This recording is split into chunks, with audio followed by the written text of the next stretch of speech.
If you've been towing a caravan with your wagon or your ute and you're aware of your weight restrictions and feeling a bit frustrated, then you've probably been on a similar journey to the one that I've been on. And so yeah, this is my story, my journey to a point where I bought this Chevy in order to be compliant in all respects in regards to weight restrictions. So follow along, I've got a fair bit to say and I promise you, it won't be boring. Oh yeah, let's get back to the soundtrack. That's a thumper.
So as you can see, I am smiling. This car really does put a smile on my face. It's a beast of a thing to drive.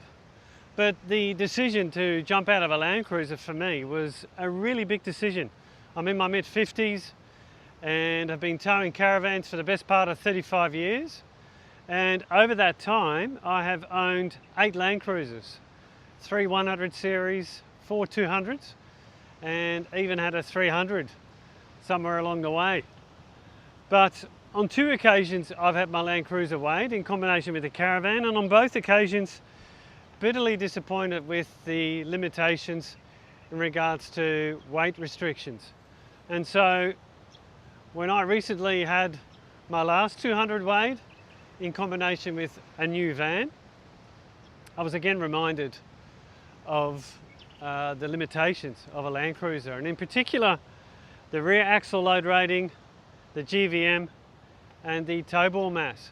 So yeah, did a bit of navel gazing, went on a journey, which I'll explain in a minute. But before we do, I think we should really talk about why there is so much talk about GVM. I mean, it's only been a hot topic for the last 8 years or so. And for as long as I can remember, we've been towing caravans since Adam was a little boy. Why is there so much talk about GVM? So I did a bit of digging on the internet, and I think there are 3 reasons why there is so much talk about GVM. And I think you've got to go back to probably circa 1990 when the 80 series Land Cruiser was released. That car had a payload of 900 kilos. 900 kilos. A troop carrier around that same time had a payload of 950 kilos. And in the late 90s you could buy a Defender with that TD5 motor, and that had a payload of over 1 tonne. And here we are in 2026 and we're struggling with our GVM, our payload. And so I guess what's happened is car manufacturers have put more and more technology into our cars. You know, it started with electric windows and airbags. Initially it was one airbag, then two. Now I think a car comes with about 12 airbags, and we wanted bigger and better stereos. And then came all that other technology, that safety technology, rear cross traffic alert, lane assist technology, blind spot monitoring, heated seats, cooled seats, and it just went on and on. And in 2004, you could buy a 100 series Sahara with that straight six turbo diesel motor, which was licensed to carry 7 passengers, and you could tow 3.5 tonne. That car had a payload of just 540 kilograms. And people were hooking up caravans and loading it up with passengers and putting roof racks on those cars and loading them up with jerry cans and a spare tyre and gas bottles and a swag and luggage. And no one said a thing. We probably looked at those setups and thought to ourselves, she'll be apples, mate. That's a Landcruiser. So no one said anything about GVM or GCM, and so yeah, I find that really interesting. And so cars have been loaded up with technology, and when you think about it, the 200 series Landcruiser, which first came out in 2007, the platform for that car was probably designed in early 2000, like 25 years ago. And so by the time it came out, and every time it's had a facelift, more and more technology was bolted onto that car. And then of course the second issue is the anti-pollution gear that cars now have. In 2014, Toyota put DPFs on their Landcruisers. So it's no wonder that my last car, which was a 2020 Landcruiser, had so much stuff bolted to it. It was a bit porky and had a payload of just 650 kilograms. And so if you do a bit of digging on the internet, you'll find some stories of people that overloaded their cars and their caravans and were involved in terrible accidents where people died. And some of these people ended up doing time for being overloaded. What a tragic situation. And so in 2018, the federal government said, we better do something about this. And I've got to be honest, looking back, I think they did it in quite a diplomatic way. They could have been a lot more bullish about it, but instead they issued a circular that was distributed to the automotive industry, reminding the industry that they needed to make sure that people were compliant in regards to GVM and GCM. And so there came about the industry of a GVM upgrade. And ever since then, I guess, everyone's been banging on about making sure that your car's compliant. And you've got to admit, there's probably two camps. There are those that choose to ignore it and just carry on, ignorant of the fact that they might be well overweight and outside their limitations. And then there's, I guess, the other camp, which includes me, which is weird because my personality normally doesn't mind rebelling, but in this regard, I've got to say, I really wanted to make sure that I was compliant. And so, yeah, after my last weigh in, and if you go back through my channel, you'll find a video where I took my 2020 Sahara in to get weighed in combination with my van, and even though that car had a mild GVM upgrade, I was slightly over on my GVM, and my tow ball mass was a slight issue. And then probably the biggest problem I see with a Landcruiser is the rear axle load rating. It's rated to 1.95 tonne, and it doesn't take much with a caravan in combination with a bit of fruit on your car to go over that limit. So yeah, did a lot of navel gazing, went on a bit of a journey, and this car turned up.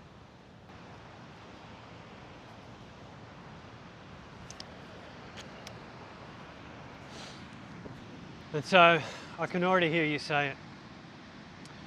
You're probably thinking, Ted, why didn't you just do a bigger GVM upgrade on your Landcruiser? And I could have done that, and I looked into it, I really did. I went to a few places and spoke to a few people, and in my opinion, the only GVM worth doing, or a GVM upgrade on a Landcruiser, is the 4.2 tonne. And correct me if I'm wrong, but I'm pretty sure the 4.2 tonne is the only one that comes with an engineered, upgraded axle load rating on your rear axle, which is really what you need in a Landcruiser. It's no good getting a mild GVM upgrade, which is what my car had. You really do need the 4.2. Yeah, I did a bit of my homework, and questioned myself, because by doing a 4.2 tonne GVM upgrade on a Landcruiser, you're asking the Landcruiser platform to carry an additional 850 kilos over and above the payload that it already comes with.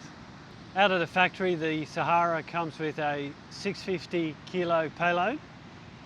So going up to a 4.2 tonne GVM, you're getting an additional 850, which is what you need if you've got a bit of fruit on your Landcruiser and you're towing a caravan. And so that's a lot of extra weight for the car to carry. And I really wonder, and look, I'm not criticising anyone that's done a 4.2 tonne GVM upgrade on their Landcruiser. I see plenty of them getting around towing caravans and they're doing just fine. But I do wonder, especially in an emergency, whether that's really the smartest thing to do. Because they suggest that if you're going to do a 4.2 tonne GVM upgrade, that you also upgrade the brakes, because the brakes are not designed to pull up 4.2 tonne all day, every day. And so you upgrade the rotors and the brake pads, and is that really enough? I'm not a mechanic, but is all that infrastructure that drives the braking system of a Landcruiser, can it cope with the added pressure? And then on a recent trip to Fraser in my Landcruiser, the last trip I did in it, I was coming across the island towing my van, and we were on our way home, so we were lighter than going in. But for the first time, I had a warning come up on the dash to say that the transmission was getting a bit warm, and so I needed to pull over and let it cool down. And so, yeah, there's plenty of people doing transmission cooling upgrades on their Landcruisers. So you do the GVM upgrade, you do the brakes, transmission, and then they probably also suggest that you do the upgrade the wheels, and you need the correct tyres. So it's a pretty big exercise to make a Landcruiser compliant when you're towing a 3.5 tonne van. By the way, I've come down to Tiwa Beach today, and it's outside school holidays, and this place is deserted when it's outside school terms, or outside school holidays. And yeah, when my kids were much younger, we used to come here all the time. I love coming to this place. It's a great place to sit back and enjoy a bevo and think about life. Anyway, back to the subject. So yeah, I decided that I probably wanted a bit more. I wanted a platform that was better geared towards towing a heavier weight. And so it's no wonder that people are flocking to that Ford Ranger Super Duty. It is no wonder. That car makes so much sense. For those people that have had their cars weighed in combination with their caravans, realise that it's very difficult to get to within the legal limits, and so they're flocking to that car. That car makes so much sense. The rear axle load rating on a Ford Ranger Super Duty is 2.8 tonne. This car has got a rear axle load rating of 2.5 tonne, so it's even more than this. So yeah, that car makes a lot of sense. So I did look at that car, but for me, it doesn't have enough power. it's definitely adequate, but I wanted more. And so I started looking at the 1500 platform. And again, people have said to me, Ted, why wouldn't you have gone straight to a 2500 or a 3500? Because the downside of the 1500 platform is that you still need to do a GVM upgrade. The payload in these out of the factory is about 750 kilos. But it's the only thing you need to do. In my mind, or in my opinion, and you can tell me whether you think I'm on the right track, the platform, because this car is rated to tow 4.5 tonne.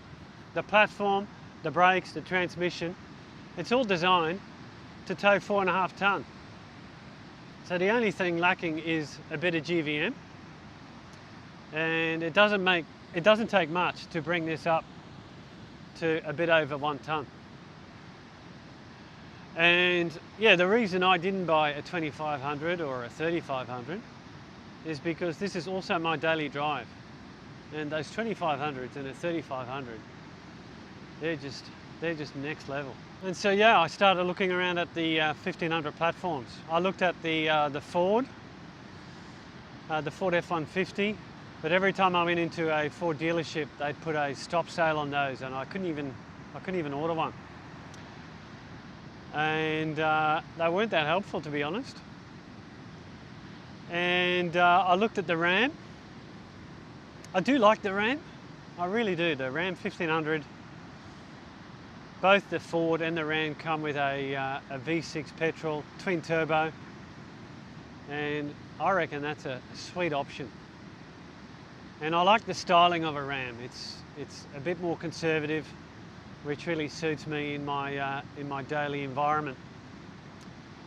And I looked at the Tundra, but boy, they are so expensive. That was not even a consideration. And so yeah, I looked at the Chev, and so I was all prepared to buy one of these and to go and get a GVM upgrade before taking delivery. And I was at Ross Llewellyn Motors in Ipswich and met a lovely guy there. His name is Johnny Box. If you're looking for one of these, go and see Johnny Box. You're welcome, Johnny. And I went and looked at the Chevy, and this was sitting in the yard. It's a 2024 model. It's done 24,000 Ks, and the previous owner had already done a GVM upgrade on it. And it's what they call a secondary stage manufactured GVM, so SSM. So in Queensland, if you do a GVM upgrade, you get a modification plate, it's blue, and they stick that in the door jamb somewhere. But in this case, because it's done before the car's registered, you get a sticker, and I don't even know what sort of qualifications you need in order to be able to do a secondary stage manufactured GVM, but it seems to me the regulations around are a bit stricter. And the benefit of a secondary stage manufactured GVM upgrade is that it's recognised around Australia. So that's a good thing, because if you do it post-rego, the GVM upgrade isn't recognised when you go to another state. And the other benefit is that if you do it before it's registered, you can run the car on 35-inch tyres. And I've got to admit, that was never a priority for me. And when I first saw the car, I was like, wow, those tyres are really big. And when I picked it up, I thought it again. And I said to myself, well, next time I need new tyres, I'll probably go down to a 32-inch.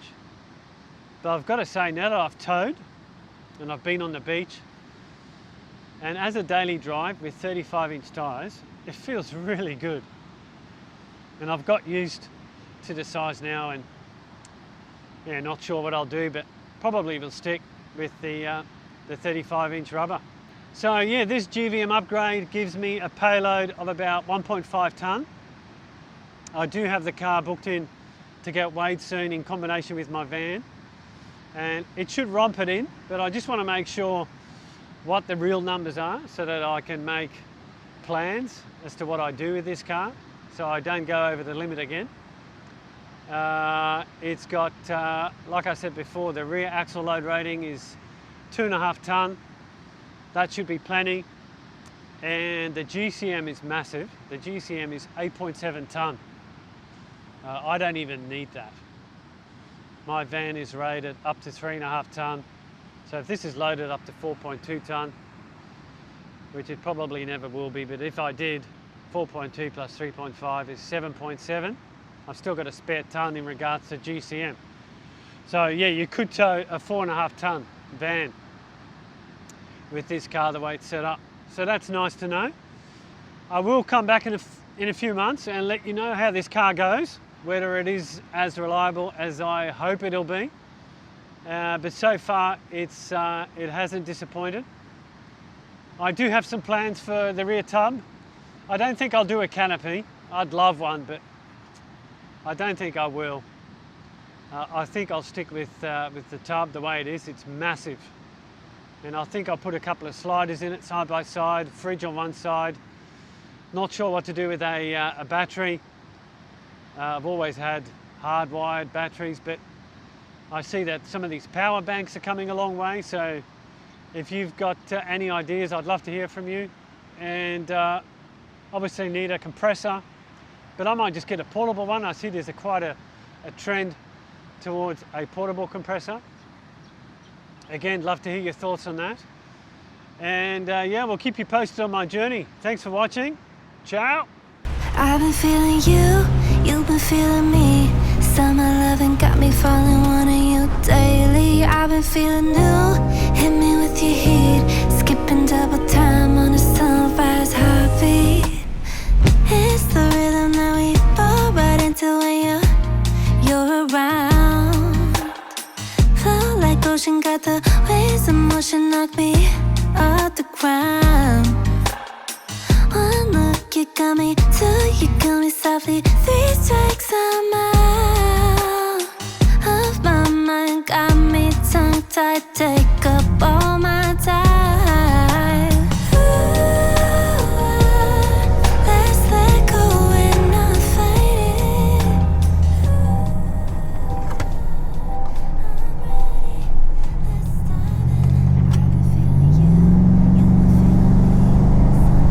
Oh yeah.